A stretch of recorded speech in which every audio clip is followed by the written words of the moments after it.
is a great cleanser to people. And it's what you do from there that really counts. You know, as you study history,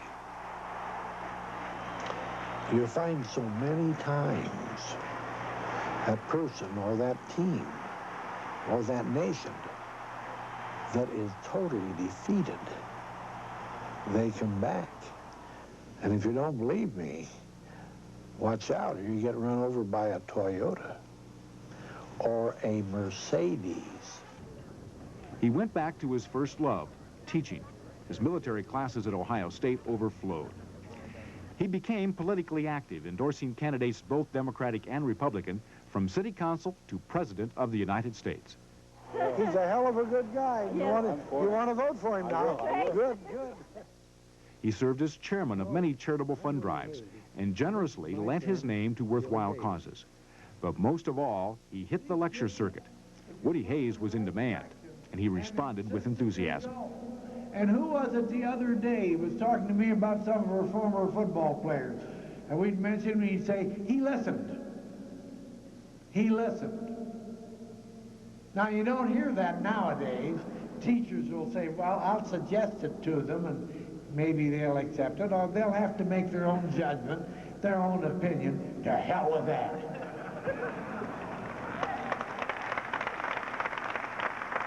And I'll tell you why I'm so sure of that one.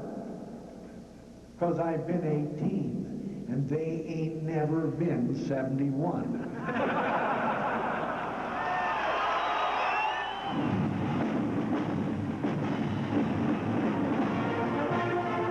During his coaching career, he conducted a weekly television show that was the longest continuing show on the air, even longer than Lassie or Ed Sullivan. Now, in his retirement, he began a second television career. He agreed to host a series of historic war movies on WBNS TV. I will be proud to lead you wonderful guys into battle anytime, anywhere. Good evening. Tonight we see the conclusion of the movie Patton. The qualities which I most admired about Patton: he lived his job. He looked after his men, and he lived to win. There's an old saying, you take care of your men, and your men will take care of you. Well, that'll come. I'd rather have it that During his long coaching career, he received many honors. 3 times national champions, twice named Coach of the Year. In 1983, he was inducted into the National College Football Hall of Fame. And later on in that same year, he received the rare honor of dotting the I in the incomparable Script Ohio, the trademark of the Ohio State University Marching Band.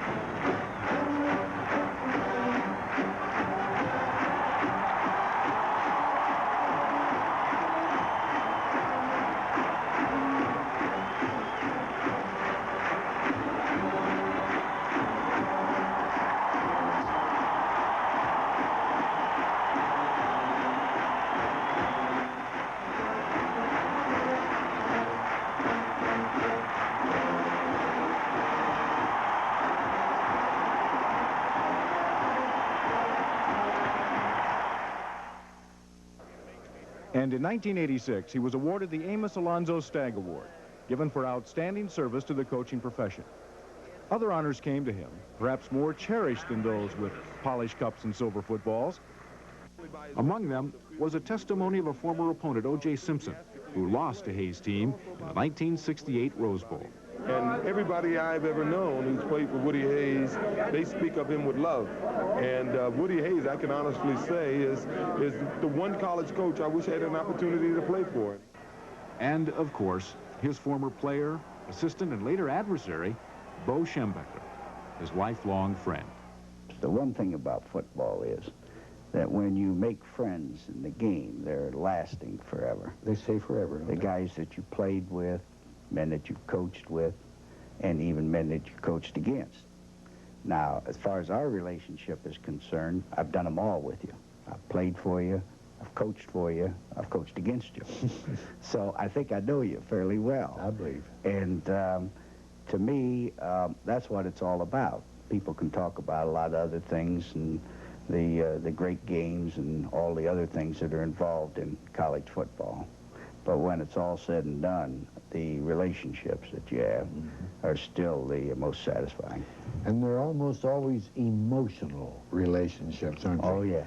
And those are the ones that last and the ones you never forget. Right.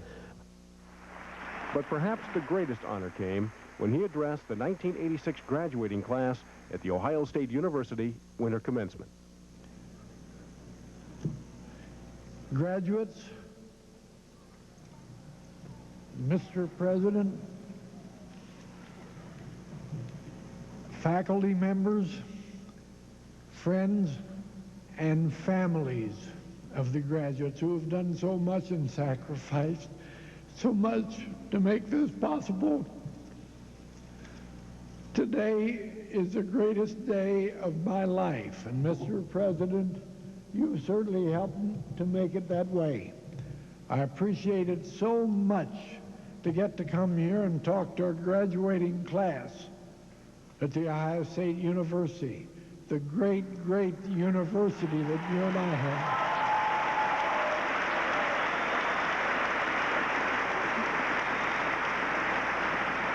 And if I don't do a good job today, it'll be because I clutched. And you don't very often do that in a contest.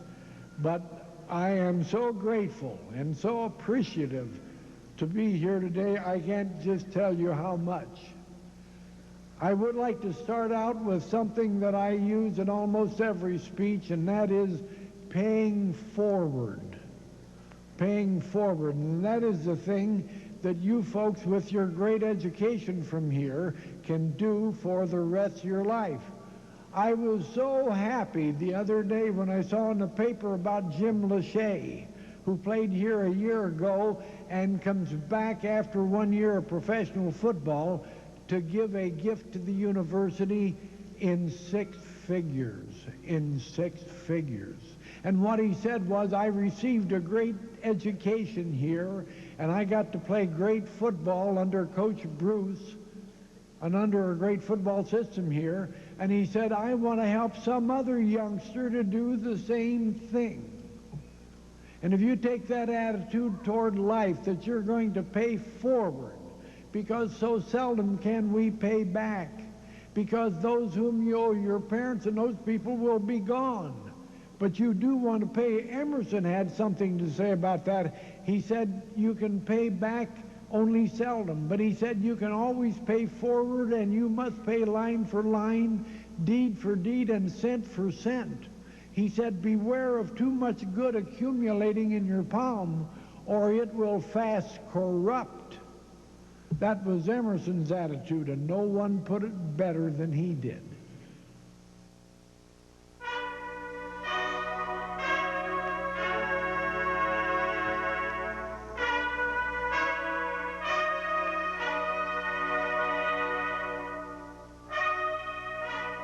During his 28 years at Ohio State, Wayne Woodrow Hayes became a larger-than-life figure.